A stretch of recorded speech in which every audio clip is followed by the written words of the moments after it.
Trendy interior designing company ఇప్పుడు మన కావలిలో లక్షల్లో కలర్స్, కోట్లలో డిజైన్స్. ఇప్పుడు మీ సొంత ఇంటి కలలను నెరవేర్చడానికి ట్రెండీ ఇంటీరియర్స్ డిజైన్ కంపెనీ మీ ముందుకు వచ్చేసింది. మా వద్ద ఇంటి డిజైన్ కి సంబంధించి పీవీసీ అక్రాలిక్, పీవీసీ సైన్ మేకౌట్, PU coating, modular kitchen, wall TV units, cupboards, 3D wallpapers, wooden floor, sliding wardrobes, wooden ceiling, space planning. Kavali పట్టణ మరియు పరిసర ప్రాంత ప్రజలు మమ్మల్ని ఆదరిస్తారని కోరుకుంటున్నాం. ఇట్లు trendy interiors designs trunk road, RSR Kalyana Mandapam, opposite Sai Teja complex, Kavali. సంప్రదించవలసిన నెంబర్ 9553481732. నమస్తే, ఏపీ 10 న్యూస్ కి స్వాగతం. నేను సుమలత. తెలుగుదేశం, జనసేన, బీజేపీ ఉమ్మడి కావలి అభ్యర్థి కావ్య కృష్ణారెడ్డిపై వ్యక్తిగత దూషణలు చేస్తే చూస్తూ ఊరుకునేదే లేదని టీడీపీ నాయకులు పేర్కొన్నారు. ఈ మేరకు సోమవారం నాడు టీడీపీ కార్యాలయంలో మీడియా సమావేశం నిర్వహించారు. ఈ సందర్భంగా బీసీసీఎల్ రాష్ట్ర అధికార ప్రతినిధి ఉప్పుటూరి బాల గురుస్వామి, టీడీపీ పట్టణ ప్రధాన కార్యదర్శి జ్యోతి బాబురావు, ఆర్యవైశ్య నాయకులు చవల రామకృష్ణ, ఆర్యవైశ్య నాయకులు తిరువేది ప్రసాద్ మాట్లాడుతూ టీడీపీ నుంచి వైసీపీలో వెళ్లిన నాయకులు కృష్ణారెడ్డిపై ఇష్టం వచ్చినట్లు మాట్లాడడం సరికాదని, కృష్ణారెడ్డిని విమర్శించే స్థాయి మీది కాదని అన్నారు. ఎక్కడి నుంచో వచ్చి ఇక్కడ కాపురం ఉండేవారు కూడా మాట్లాడడం విడ్డూరంగా ఉందని అన్నారు. గతం మర్చిపోయి మాట్లాడుతున్నారని, ఒకరు రెండో ఎపిసోడ్ ఇక ఉందని అంటున్నారని, అదే ఎపిసోడ్లో మీ క్రిమినల్ కేసుల చిట్టా తీస్తామని అన్నారు. స్థాయికి మించి మాట్లాడడం మంచిదని, ఖబర్దార్ చర్చకు రండి, తేల్చుకుందాం అంటూ సవాల్ విసిరారు. నీకు ఎకోస్పోర్ట్ బండి ఇచ్చింది నిజం కాదా?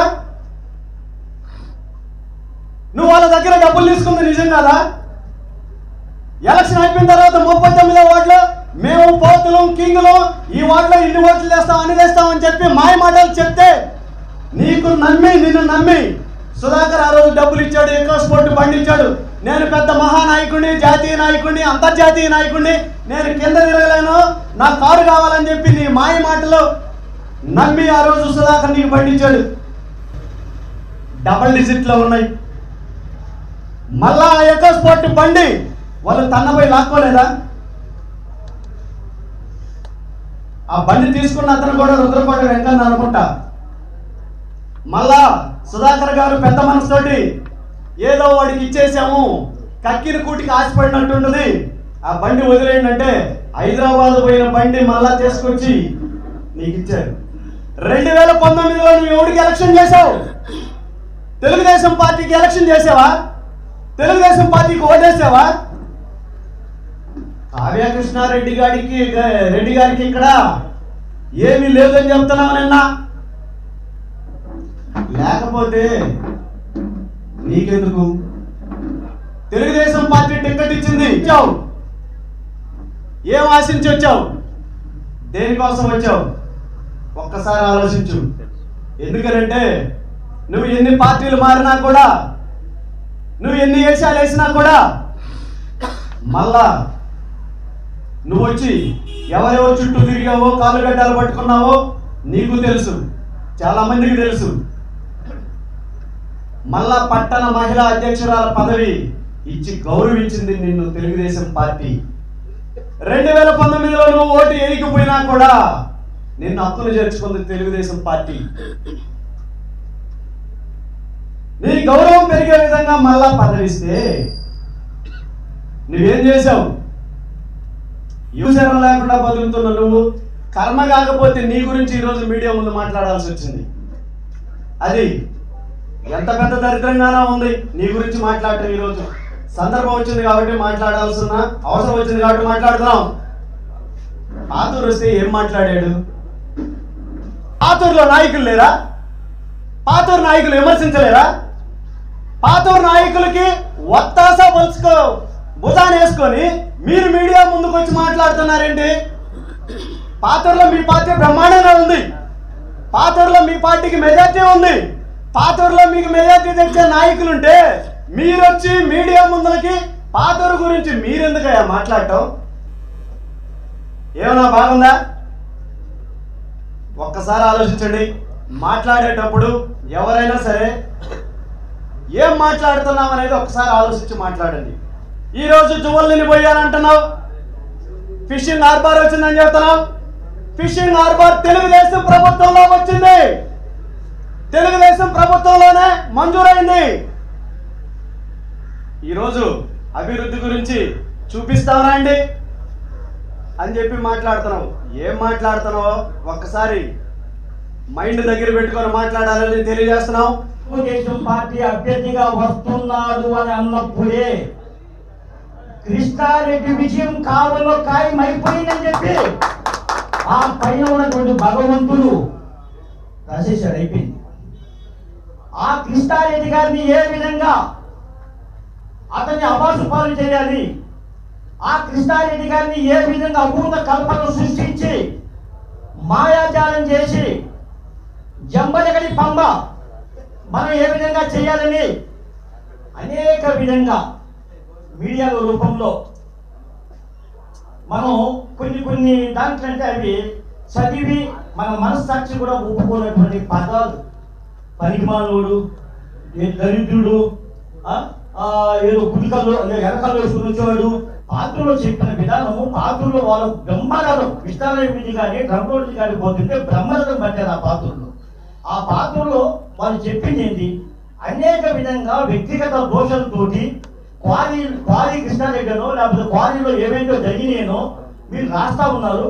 మీకు దమ్ముంటే ఎమ్మెల్యే గారు మీరు రండి, క్వారీ దగ్గర పోదాం, మీరు దాంట్లో ఎంక్వైరీ చేయండి. ఆ క్వారీలో నేను వ్యక్తిగతంగా ఏదైనా ప్రభుత్వానికి తప్పు చేస్తే ప్రభుత్వం దాని మీద పర్యవసానంగా నాకేదో శిక్ష వేస్తారు. లేదు అంటే మీరు నిరూపిస్తే నేను ఈ నాకు జన్మనిచ్చినటువంటి రైతులు ఏదైతే ఇక్కడ ఉన్నారో ఆ పాత్రలో సాక్షిగా నుంచి ఇక్కడ ఊరేసుకుంటాను అని చెప్పినాను. ఈ కావలి ప్రాంతంలో అటువంటి దౌర్జన్యాలు బాధలు కరెక్ట్ కాదండి. ఆయన ఎక్కడా కూడా ఎవరిని బెదిరించాలా, ఎవరిని చేయాలా. కృష్ణారెడ్డి గారు నాకు కూడా 15 సంవత్సరాల నుంచి బాగా మిత్రులు. ఆ 15 సంవత్సరాల మిత్రులు ఉన్నా ఎప్పుడు ఇంటికి వచ్చినా కదా స్వయంగా ఇంట్లోకి వెళ్తాను, పక్కలో కూర్చుంటాను, అరగంట గంట సేపు మాట్లాడతాము, అంత సన్నిహితంగా ఉంటాం. ఇటీవల కాలంలో నేనేదో ఇక్కడికి వచ్చిన తర్వాత నేను ఇబ్బంది పడిపోతున్నాను, నేను మళ్ళీ అక్కడికి వెళ్ళిపోయడానికి రాయబారాలు చేస్తున్నాను, నాకు తెలియదు అది కాపురం చేయించుకోవడానికి ఎక్కడే ఉంటుంది సుఖంగా ఉంటుందని చెప్పుకొని తిరిగిన అన్నపూర్ణ సీనన్న ఈ మధ్య తన స్థాయిని ఈ మధ్య వేరే పార్టీలో చేరి ఒకసారి ఏదో మాట్లాడారు. సరే బయట పార్టీకి వెళ్ళాడు, ఆయన ఏదో తన శీల పరీక్ష చేసుకుంటున్నారు అనుకున్నాం. కానీ ఇటు పార్టీ నాయకత్వాన్ని కానీ నాయకత్వం ఈరోజు కావలి తెలుగుదేశం పార్టీ అభ్యర్థి మా నాయకులు శ్రీ కావ్యకృష్ణారెడ్డి గారి గురించి కానీ వ్యక్తిగత దూషణతో మాట్లాడుతున్నప్పుడు మాకు తప్పల. యాక్చువల్గా ఈ ప్రెస్ మీట్ పెట్టి వాళ్ళని ఏదో పెద్దవాళ్ళని చేయాలని మా ఉద్దేశం కాదు. ఒక్కసారి ఆలోచించుకోవాల్సిన పార్టీ నాయకత్వం 9 ఎలక్షన్లు జరిగినాయి, నాయకులంతా ప్రతి ఎన్నికలకు నాయకులను మారుస్తున్నారు అని చెప్పి నువ్వేదో విమర్శించావు. ఓకే, అది తర్వాత నువ్వు ఈ కావలిలో తెలుగుదేశం పార్టీ నాయకుడిగా పనిచేశావు. ఏ రోజన్నా 9 అసెంబ్లీ ఎలక్షన్లు జరిగినా, ఎన్నో మున్సిపల్ ఎలక్షన్లు జరిగినా ఒక్క వార్డు కానీ ఒక్క బూత్ కానీ తీసుకొని పనిచేసి మెజార్టీ తీసుకొచ్చిన సందర్భం ఏదైనా ఉంటే చెప్పు, మేము మర్చిపోయింది. ఏ రోజు లేదు. నేను తెలుగుదేశం పార్టీ అని చెప్పుకొని తిరిగావే తప్ప ఏ రోజు బాధ్యతాయుతంగా పార్టీలో పనిచేయాలి. నీకెందుకన్నా తెలుగుదేశం పార్టీ నాయకత్వాన్ని విమర్శించే స్థాయి ఇది చెప్పు. తెలుగుదేశం ఎలక్షన్కి ఒకసారి మారుస్తుంది అనేసి ఇక ఏదో మా కృష్ణారెడ్డి అన్న గారు మన పాతూరు అని ఆయన ఏదో కామెంట్ చేశారని మాట్లాడుతున్నారు.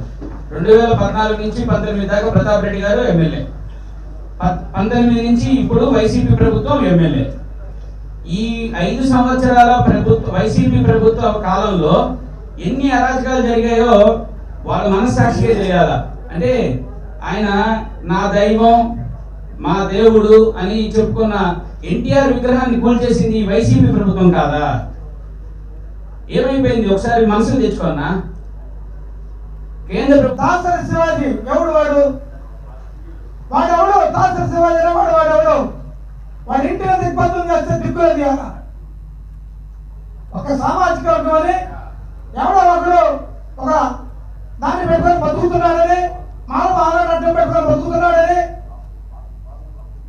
పట్టించుకోకుండా వదిలేసి ఎవడో దాన్ని పెట్టుకొని బతుకుతున్నాడు, ఒక లెటర్ ప్యాడ్ అని చెప్పి వదిలేస్తే వాడు ఒక నాయకుడిలాగా ప్రొజెక్ట్ అవుతూ 200 కుటుంబాలు చేర్చాడంటే ఈ కుటుంబాలకు వదిలేడా ఆయన మీద బాధ్యుంట్లో బుద్ధి జ్ఞానం ఉండాలి. ఓ పడువో నీ ఇంటిని దిగ్బంధం చేస్తే నీకు దిక్కులేదు. దళితుల గురించి మాట్లాడే సందర్భం మీకుందా? నీకు ఎవరో వాళ్ళు తెలీదు. మానవాలని చెప్పి 2 సంవత్సరాల కింద ఇక్కడికి వచ్చి ప్రతి ఆఫీసులో అంబేద్కర్ చేతికి డబ్బులు వసూలు చేసుకున్న చరిత్ర ఉంది. అటువంటి చరిత్ర కలిగిన ఈరోజు అక్కడ కూర్చొని ఆయన ఏదో మాట్లాడతాడు. కృష్ణారెడ్డి గారు ఇక్కడ భూములు ఉన్నాయి, అవన్నీ దోపిడీ చేశాడు, దళితుల భూములు, ఆయన 2 ఎకరాలు చేశాడు, 2 ఎకరాలు చేశాడు చెప్తున్నాం. నీకు చెప్తున్న సమాధానం, కావలి ఎమ్మెల్యేకి ధైర్యం ఉంటే రండి, మరి కాళా కృష్ణారెడ్డి గారు వస్తారు అదే క్వారీ దగ్గరికి. ఆయన ఏ అభివృద్ధి చేశాడో మీరు నిరూపించండి. మీ అవినీతిని మీరు ఎక్కడికి పిలిపిస్తారో, లేకపోతే మేము ఎక్కడికి పిలిపిస్తాం, మా ఎమ్మెల్యే అభ్యర్థి ఎక్కడికి పిలిపిస్తారో అక్కడికి మీరు రండి. మీరు ఎన్ని చెరువులు, ఎన్ని పంట కాలువలు, ఎన్ని కుంటలు, ఎంత మైనింగ్ మాఫియా, ఎంత ఇసుక దోపిడీ, ఎంత లిక్కర్ దోపిడీ. శివకుమార్ రెడ్డి, జనిగర్ల మహేంద్ర, లేకపోతే కన్నం ప్రసన్నాంజనేయులు, లేకపోతే మన కనవలపూడి నారాయణ, ఎవరన్నా ఉంటే ఆ పై స్థాయిలో ఉంటే పెట్టిస్తే బాగుంటుంది. మన సుకుమార్ రెడ్డి గారు కూడా ఉంది, ఆయన ఎప్పుడు వెళ్ళిపోతాడో తెలీదు. ప్రతాపని మాట్లాడాడంట మన కావ్యకృష్ణ, ప్రతాపని మాట్లాడాడంట. నీ యొక్క అభిమాన నటుడైనటువంటి నందమూరి తారక రామారావు ఏకవచనంతో మాట్లాడితే ఎక్కడ ఖండిస్తున్నావు? నీ ప్యాకేజ్ ఎంత? ఏ ప్యాకేజ్ కోసం నువ్వు మాట్లాడుతున్నావు? నువ్వు నందమూరి వీరాభిమానివి, ఎందుకు మాట్లాడుతున్నావు? మొదటిసారి నిన్ను క్షమించాం, రెండోసారి పార్టీని కానీ పార్టీ నాయకులు కానీ విమర్శిస్తే ఎవరిని క్షమించే పనే లేదు. నువ్వు తెలుగుదేశం పార్టీలో పనిచేసావా? మా తమ్ముడు కృష్ణ చెప్పినట్టు అసలు అట్లతో బాలకృష్ణ వ్యాసం నువ్వు పనిచేసావా? నువ్వంతా చూడే ఉంటే నేను మనిషి వెంకటేశ్వర్లు నిన్ను భుజాల మీద మోసి మేము కూలోలాగా పనిచేసి నేను నాయకుడిగా చూపించాం. నువ్వంతా చూడా టికెట్లకు డబ్బులు ఇస్తే ఆ డబ్బులకు వడ్డీ తీసుకునేవాడు, నువ్వు వడ్డీతో సహా కట్టేవాడు కాదా? మాట్లాడేటప్పుడు కొంచెం బుద్ధి జ్ఞానం ఉండాలి. కృష్ణారెడ్డి గారికి మీకు వ్యక్తిగత లావాదేవీలు ఏమైనా ఉంటే వాటిని కూర్చొని పరిష్కారం చేసుకోండి. నువ్వు బీజేపీలో వైసీపీలో కాదు, కావాలంటే సిపిఎంలో చేరు. అశోక్ ది మెన్స్ సెలూన్స్ 6 సంవత్సరాలు పూర్తి చేసుకుని 7వ సంవత్సరంలోకి అడుగు పెడుతున్న శుభ సందర్భంగా కావలి పట్టణ ప్రజలకు, కస్టమర్ల దేవుళ్లకు మా ధన్యవాదాలు. ఇలాగే మా వ్యాపారానికి సహకరించాలని కోరుకుంటూ ఈ శుభ సందర్భంగా మా సెలూన్స్ నందు ఫేషియల్స్ పై 30% తగ్గింపు ధరలతో మా వద్ద అన్ని రకాల ఫేషియల్స్ మరియు బాడీ మసాజ్, హెయిర్ స్ట్రైట్నింగ్ లభించును. ప్రొప్రైటర్ మీ అశోక్ ది మెన్స్ సెలూన్స్. మా బ్రాంచ్లు opposite Venkateswara theatre, Tummalapenta road opposite Sravanthi theatre. మన నూతన బ్రాంచ్ రూపాయి మిద్ది ఆపోజిట్ కెనరా బ్యాంక్ కావలి.